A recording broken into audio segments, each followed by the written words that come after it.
Hello student, मैं राहुल। आप सबका स्वागत है हमारे YouTube channel learn unique maths में। क्या आपको कभी ऐसा लगा है कि सेट थ्योरी के सवाल मुश्किल हैं, या फिर आप सोचते हैं कि ये सिर्फ रट्टा मारने का टॉपिक है? अगर हाँ, तो आज मैं आपकी ये सोच बदलने वाला हूँ। इस वीडियो में हम एनसीईआरटी क्लास 11 के सेट चैप्टर के एग्जाम्पल 1 से 5 को इतनी आसानी से समझेंगे कि आप कहेंगे, अरे ये तो मजेदार था। मैं आपको शॉर्टकट्स, आसान ट्रिक और स्टेप बाय स्टेप सॉल्यूशन बताऊंगा, इससे आप इस टॉपिक को सिर्फ समझेंगे ही नहीं बल्कि इसे कभी नहीं भूलेंगे। और हाँ, अगर आप बोर्ड एग्जाम या किसी भी कॉम्पिटिटिव एग्जाम की तैयारी कर रहे हैं तो ये वीडियो आपके लिए गेम चेंजर होने वाला है। तो तैयार हो जाइए, क्योंकि अगले कुछ मिनटों में सेट थ्योरी का हर सवाल इतना आसान लगेगा कि आप इसे खेल खेल में हल कर पाएंगे। तो चलिए बिना देरी किए शुरू करते हैं। चलिए एग्जाम्पल फर्स्ट को देखते हैं। तो एग्जाम्पल फर्स्ट क्या कहता है कि write the solution set of the equation x square plus x minus two equal to zero in the roster form. तो इस एग्जाम्पल को सॉल्व करने के लिए हमें 5 स्टेप को देखना पड़ेगा। पहला स्टेप क्या है, गिवन क्वाड्रेटिक इक्वेशन, तो हमें जो क्वाड्रेटिक इक्वेशन दिया है उसको देखना होगा। दूसरा, फैक्टराइजिंग द क्वाड्रेटिक इक्वेशन, उसके बाद क्वाड्रेटिक इक्वेशन का हमें फैक्टर करना होगा। और फिर तीसरा स्टेप है ग्रुपिंग टर्म एंड फैक्टोरिंग, हमें टर्म को ग्रुप करना पड़ेगा और फिर फैक्टोरिंग करना पड़ेगा। फिर स्टेप 4 है सॉल्व फॉर एक्स, एक्स को सॉल्व करेंगे यानी एक्स की वैल्यू निकालेंगे। और स्टेप 5 यानी कि writing the solution set in the roster form. तो चलिए इसे आसान तरीके से इसको सॉल्व करते हैं, काफ़ी मज़ेदार है, आप बस ध्यान से देखते रहिए। सबसे पहले हमने क्या किया, स्टेप पहले में हमें क्वाड्रेटिक इक्वेशन को लिखना है। तो चलिए क्वाड्रेटिक इक्वेशन को लिखते हैं।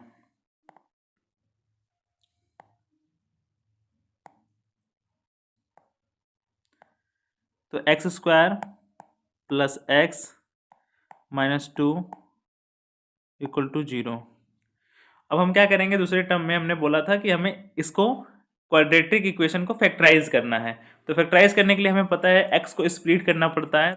तो एक्स को स्प्लिट करने के लिए हमारे पास कुछ नियम होते हैं। इसमें हमें ये देखना होता है कि एक्स स्क्वायर का जो कोफिशिएंट होता है और जो कांस्टेंट टर्म होता है, यानी एक्स स्क्वायर का कोफिशिएंट 1 और कांस्टेंट टर्म -2, इन दोनों का मल्टीप्लाई करेंगे, यानी कि 1 में -2 से मल्टीप्लाई करेंगे तो हमारा आंसर -2 आएगा। यानी कि हमें मल्टीप्लाई मतलब एक्स का जो कोफिशिएंट 1 है उसको इस तरीके से स्प्लिट करना है दो नंबरों में कि उनका मल्टीप्लाई करने पे 2 आए। ये माइनस बता रहा है कि सब्ट्रैक्ट करने पे क्या आ जाए, 1 आए। तो चलिए हम उसको तोड़ते हैं। तो हमारे पास वो आसान नंबर कौन सा है, 2 में 1 से मल्टीप्लाई करेंगे 2 आएगा, और यदि 2 में से 1 को घटा देंगे तब 1 आ जाएगा। यानी कि यहाँ पे जो एक्स स्क्वायर का कोफिशिएंट 1 है उसको तोड़ेंगे, एक्स स्क्वायर कैसे तोड़ेंगे, 2 माइनस 1 में x minus two equal to zero.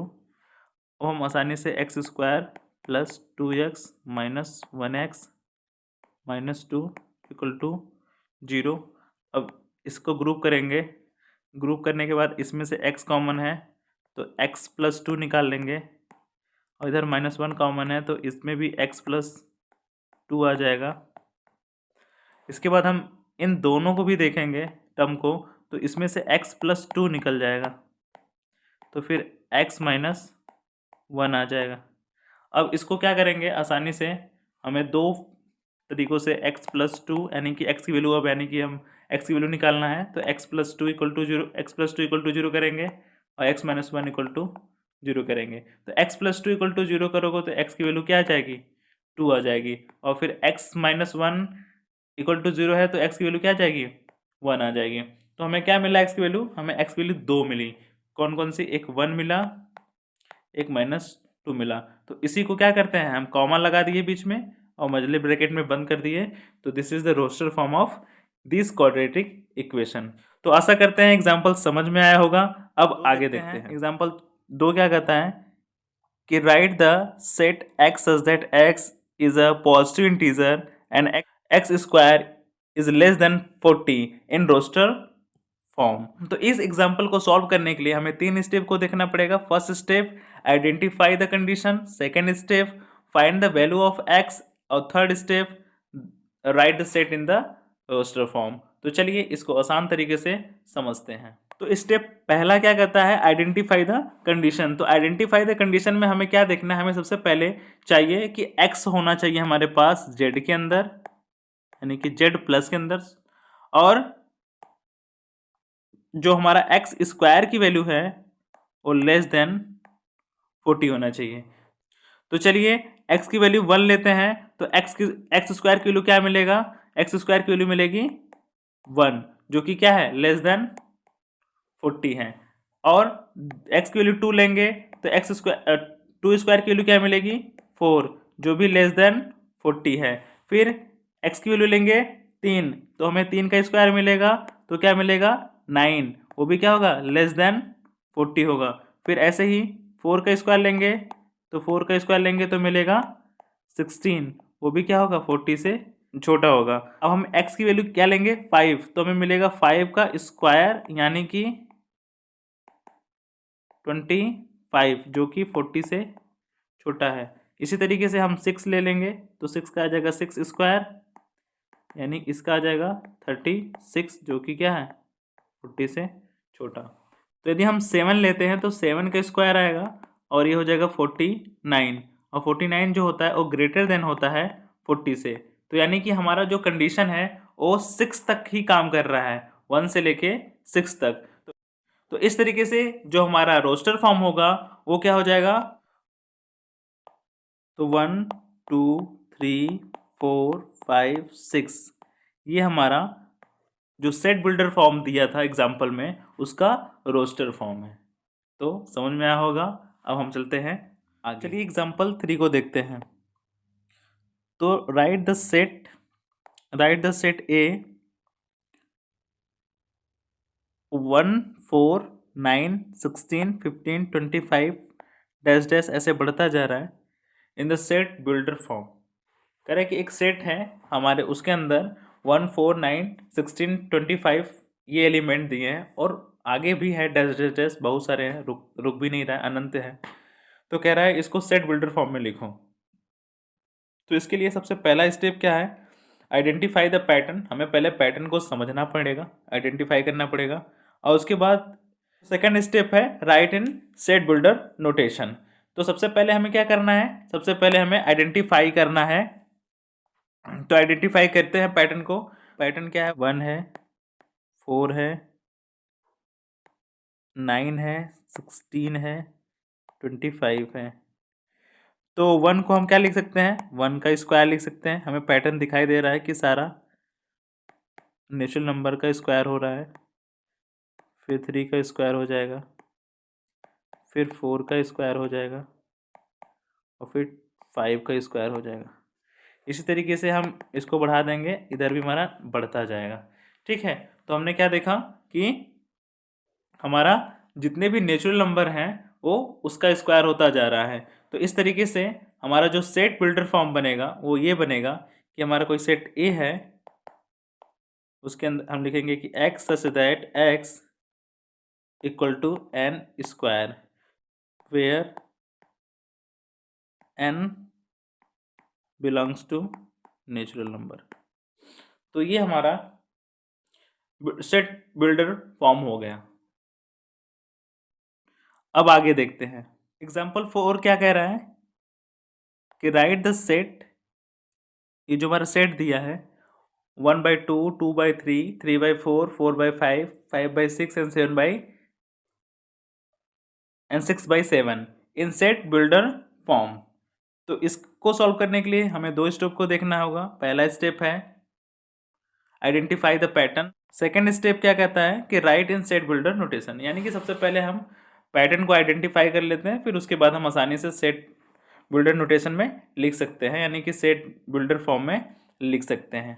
तो चलिए सबसे पहले हम आइडेंटिफाई करते हैं। तो हमारे सेट के अंदर कौन कौन सा एलिमेंट दिया है, 1/2 2/3 3/4 4/5 5/6 और 6/7। तो हम क्या देख रहे हैं, ऊपर 1 2 3 4 5 6 यानी कि नेचुरल नंबर है, और नीचे एक एक ज़्यादा करके आ रहा है, यानी कि ऊपर यदि हम n लिखते हैं तो नीचे n+1 1 लिखना पड़ेगा।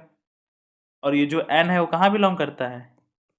नेचुरल नंबर में। यानी कि जब यहाँ 1 लिखेंगे तो नीचे 1 + 1 2 हो जाएगा। फिर जब 2 लिखे ऊपर 2 लिखेंगे तो नीचे 2 + 1 3 हो जाएगा। इसी तरीके से आगे आप पैटर्न को पूरा देख सकते हैं। तो अब हम क्या करेंगे, हमारा जो सेट बिल्डर नोटेशन होता है, यानी कि जो सेट बिल्डर फॉर्म होता है, वो एक प्रॉपर्टी को क्या करता है, बताता है। तो अब हम सेट बिल्डर फॉर्म लिखते हैं। वो क्या है? Suppose that A any set, तो हमें एक्स सच दैट, यानी एक्स वो एलिमेंट है सेट का कि x बराबर n = n+1, यानी कि जो x लिखा जाएगा वो है n/n+1 के रूप में होगा। और जहाँ पे n होगा वो नेचुरल नंबर में बिलोंग करेगा। और साथ ही साथ हमारा जो ये n है वो 1 से तो बड़ा है या उसके बराबर है, और 6 से छोटा है या उसके बराबर है।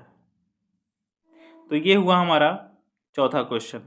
अब आगे देखते हैं। अब हमारा आखिरी एग्जाम्पल 5वां क्या कहता है, उसको पढ़ते हैं। Match each set in the roster form with the corresponding set in the set builder form. कह रहा है कि एक तरफ हमारा क्या दिया है, रोस्टर फॉर्म दिया है, और एक तरफ हमारा सेट बिल्डर फॉर्म दिया है, और इनको हमें मैच कराना है। तो सबसे पहला हम क्या करेंगे, इन दोनों को देखते हैं। तो स्टेप पहले में रोस्टर फॉर्म को एक तरफ दिया है उसको देखेंगे, और दूसरा हमारा सेट बिल्डर फॉर्म दिया है उसको देखेंगे। उसके बाद ही हम मैचिंग का प्रोसेस देखेंगे। तो सबसे पहला हमारा क्या दिया है, पहला जो हमारा दिया है वो दिया है PRINCAL, यानी कि अब हम इधर देखेंगे सेट बिल्डर फॉर्म में। तो सेट बिल्डर फॉर्म में हम देख रहे हैं कि जो ऑप्शन डी है, यानी कि the x such that x is the letter of the word principal, PRINCIPAL, ठीक है। तो प्रिंसिपल जो वर्ड है उसी का ये क्या है, हमारा एक रोस्टर फॉर्म में सेट है। अब इसमें देख रहे हैं प्रिंसिपल में क्या क्या आ रहा है। प्रिंसिपल में P आ रहा है, R आ रहा है, I आ रहा है, और N आ रहा है, और C आ रहा है, फिर I आ रहा है, और P आ रहा है, फिर A आ रहा है, और L आ रहा है। तो देखिए हमारा जब इसका सेट बनाएंगे तो हम एक एक क्या करते हैं, रोस्टर फॉर्म में जब सेट बनाते हैं तो हम करते हैं कि सारे लेटर्स को लिखते हैं। तो देखते हैं कौन कौन से लेटर आएंगे। तो पहला P आएगा, फिर कॉमा लगेगा, फिर R आ जाएगा, फिर कॉमा लगेगा, फिर I आएगा, फिर कॉमा लगेगा, फिर N आएगा, फिर कॉमा लगेगा, फिर C आएगा। फिर देखो I आ चुका है इसलिए इस I को नहीं लेंगे, और P भी आ चुका है इस P को भी नहीं लेंगे, और फिर अब A आएगा, और आखिरी में L आएगा। तो इस तरीके से हमारा जो पहला है वो किससे मिल जाएगा, वो D से मिल जाएगा। तो इसलिए पहला हमारा जो है वो D से मिल जाएगा, ठीक है। अब दूसरा देखते हैं। दूसरा हमारा है 0। तो 0 जो है सिंगलटन 0 है, यानी कि उसमें सिर्फ एक 0 ही है। तो उसको हम देखते हैं ऑप्शन सी से। ऑप्शन सी क्या कह रहा है उसको देखो। एक इक्वेशन दिया है और उसमें हमारा जो x है वो इंटीजर कोई है, तो हम आसानी से इसको देख सकते हैं। x की वैल्यू क्या आएगी, 1 में से 1 चला जाएगा तो 0 आ जाएगी। तो x की वैल्यू क्या आ गई, 0। तो ये 0 हमारा क्या बता रहा है कि हमारा सिंगलटन सेट उसके अंदर आएगा। तो इस तरीके से हमारा जो रोस्टर फॉर्म में ऑप्शन सेकेंड है वो सी वाले से मिल जाएगा। तो option A containing only 0 satisfied the this equation, तो मैच करा देंगे सी से। अब तीसरा देखते हैं जो थर्ड है, ओ 1 2 3 6 9 18।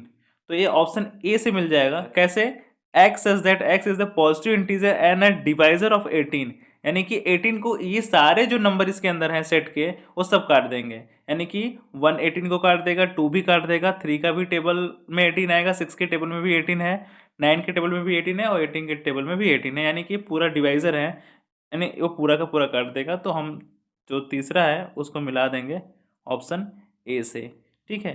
तो अब हमारा आखिरी है वो है 3 और -3। तो इसका ऑप्शन बी बचा है अकेले, तो उसको देख लेते हैं। वो क्या कहता है कि x² जो होता है -9, तो उसको हम 0 के बराबर लिखते हैं। तो x² बराबर होता है 9, और x की वैल्यू क्या आएगी, ±√9।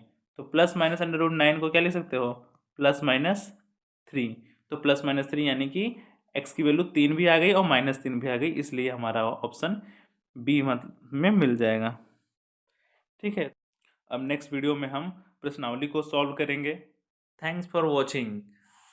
अगर आपको वीडियो पसंद आई तो लाइक, शेयर और सब्सक्राइब करना ना भूलें और इस वीडियो को ज़्यादा से ज़्यादा अपने दोस्तों को भी शेयर करें। फिर मिलते हैं अगले वीडियो में। तब तक आप पढ़ते रहिए, सीखते रहिए और मस्त रहिए। धन्यवाद।